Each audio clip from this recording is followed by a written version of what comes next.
Hello po, good afternoon. Kumusta po ang lahat? Ito po ngayon, kauwi lang namin ni nanay at nandito kagad ako sa likod bahay. At tumila na po ang ulan. Pero magdamag pong umulan. Ang lakas ng ulan, hangin at may mga kulog-kulog at lightning pa. So nandito ako ngayon sa likod bahay. Sinilip ko yung mga gulay ko, yung tanim namin ni nanay. So mabuti naman sila. Ayun. Yung mga inani ko kahapon na gulay na ulam na namin kaninang tanghali.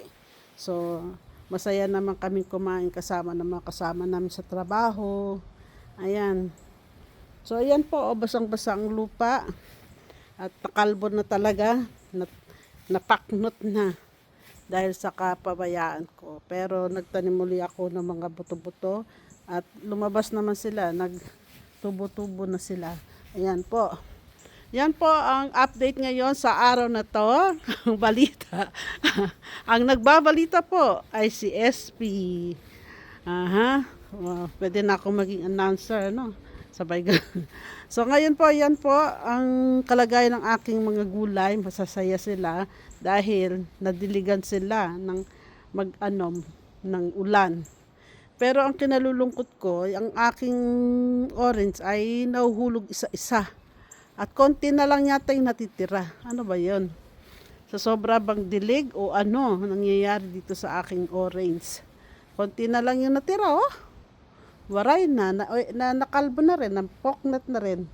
So yung ubas ko rin, medyo nakakalungkot din dahil may mga sanga na nabubulok. Ayan, no? Ayan po yung aking ubas na yung iba ay naman ay nakasurvive naman, pero yung iba parang merong sumpa. Parang may sumpa na namamatay sila. Ay nako, ayan po ang aking mga gulay, masaya sila pero maputik. Kaya yung ginawa ko, naglagay ako ng plastic sa tsinelas ko para hindi dumikit yung mga putik. Ayan po, ang aking gabi, malulusog sila at masaya po sila ngayon dahil sa ulan.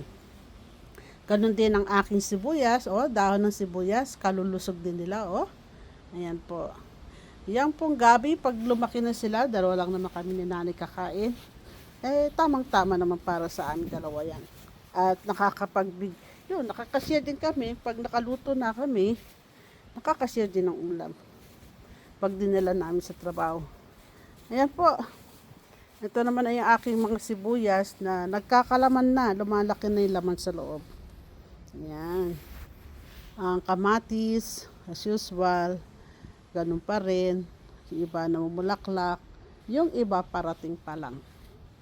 So yan po, putik na putik ang aming likod. Dahil lupa na siya, wala na yung mga damo.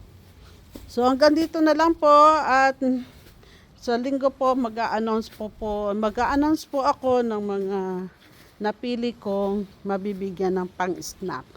So, ganun pa man, nagpapasalamat po ako sa inyong lahat, sa mga sumuporta at susuporta, basta mag-like,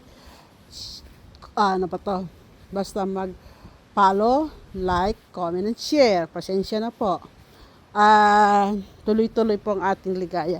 Kahit papaano po, makakapagbigay po ako ng konting ligaya sa inyo.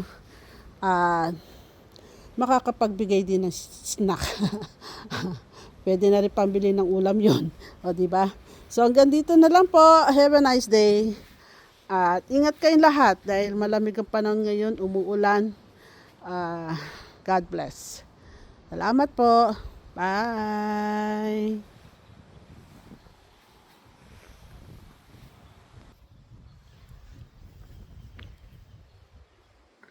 Wala mo ng sayaw, malamig eh. Bye.